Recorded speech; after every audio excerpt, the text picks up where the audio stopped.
If you wanted to create a new personal reality, a new life, then you would have to start thinking about what you've been thinking about and change it. You would have to become aware of your unconscious thoughts and observe them. Most people try to create a new personal reality as the same personality, and it doesn't work. You literally have to become someone else. If you want to change your life, you got to make a decision to change your life. And sitting around and waiting to feel ready is not the decision I want you to make. Yes or no. Make the binary code decision. Yes or no. It's a commitment. It's not a feeling. Commitments don't have nothing to do with your feelings. You do it because you're supposed to. So as you're looking at the choices that are before you, where you've got a path that's well-trodden, you've got a path that literally is invisible and won't become something until you step on it, you have to understand that that's what this life is meant to be, and that the only frustration that you will look back on with tremendous regret is knowing that you did what was easy, even though it wasn't you. You can do anything you want without limitation. Whatever it is that you decide you want to make come true in your life, you can do that.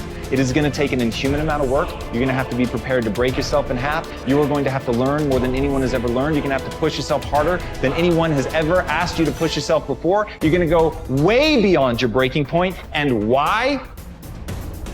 Because as Malcolm X said, the future belongs to those who prepare for it today. In this life, to be successful, you always need to stay ready. Because your opportunity will come and go before you even know it. These are the moments, the opportunities that will come and pass us by. And it's about taking the time to prepare so we can capture the moment, so that we can win that very moment. Successful people know that if you stay ready, you don't need to get ready. You do not prepare to be against the world. You prepare to act reasonably within a chaotic world where not everybody is as well prepared as you are. The question is, will you do it for yourself?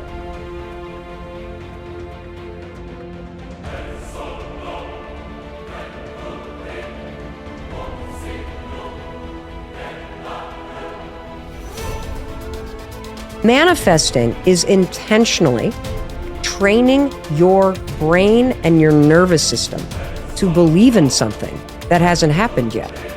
That's what manifesting is. Manifesting is a power tool. It's backed by neuroscience. It is backed by years of research.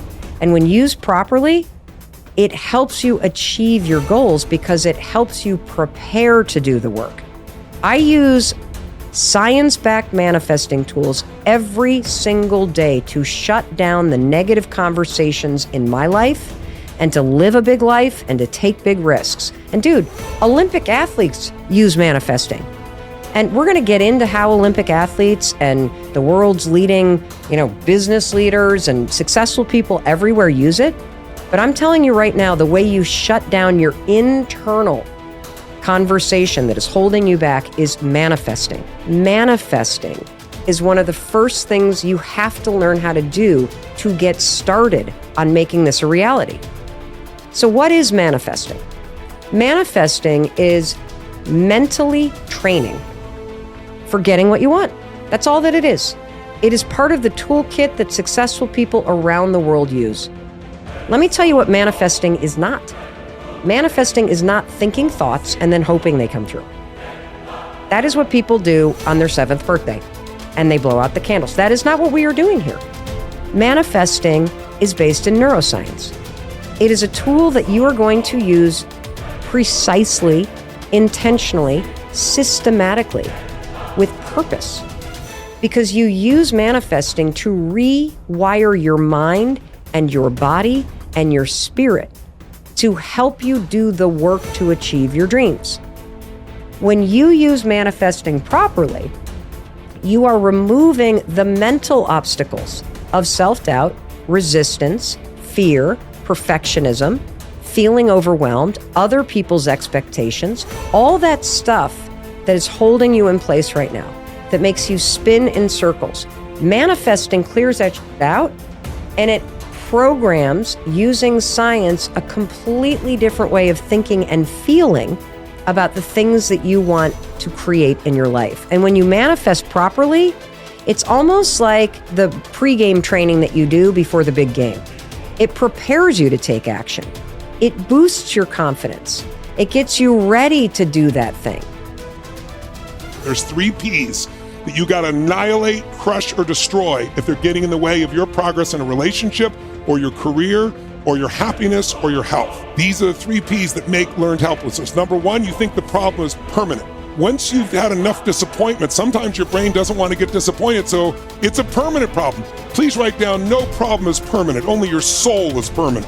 Nothing's forever. Everything changes, everything eventually ends, and something new begins. That's part of life. Those are the seasons of life. The second P that keeps people in learned helplessness so they don't change, this belief's got to be annihilated, broken through, and that it's pervasive. That means that because my relationship's not great, my whole life is horrible. Then you're forgetting you do have health, or you do have friends, or you do have a job, or you do have whatever. I can breathe. And the third one is we think the problem is personal.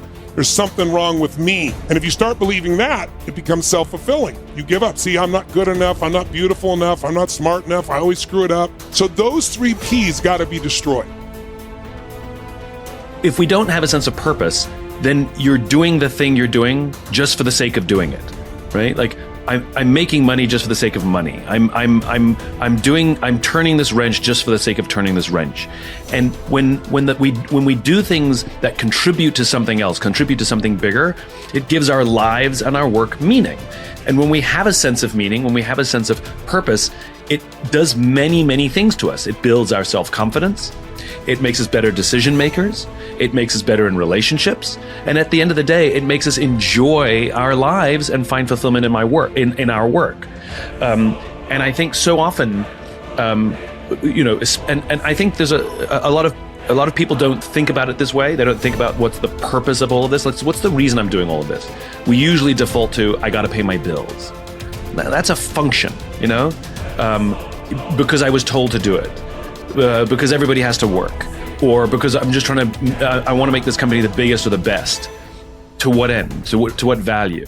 And so to truly understand purpose, I think, like I said, it sort of just has positive effects all over the place. In the real world, we miss. Sometimes by a lot, but we have to keep trying. The more we work on it, the better we get. The more shots we take, the more times we'll hit the target and the more good we'll do.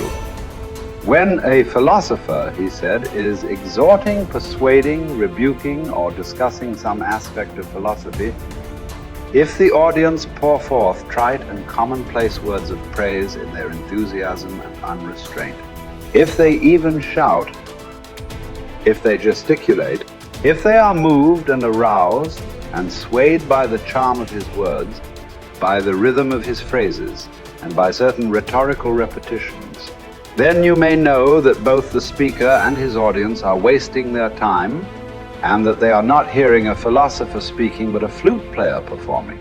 But this inner battle, as Martin Luther King Jr. would later call the Civil War between the North and South of our souls, rings true to any person with a shred of self-awareness. We have competing parts within us, and what matters in life is which side we choose to turn ourselves over to. One must design one's life, Posidonius said, to live contemplating the truth and order of the universe, and promoting it as much as possible, being led in no respect by the irrational part of the soul comes his way. A wise man can make use of whatever comes his way, he said, but is in want of nothing. On the other hand, he said, nothing is needed by the fool, for he does not understand how to use anything, but he is in want of everything. There is no better definition of a Stoic. To have but not want, to enjoy without needing. The ending day sees them brought low. If the breaking day sees someone proud, the ending day sees them brought low. No one should put too much trust in triumph. No one should give up hope of trials improving. Clotho mixes one with the other and stops fortune from resting, spinning every fate around. No one has had so much divine favor that they could guarantee themselves tomorrow. God keeps our lives hurtling on, spinning in a whirlwind,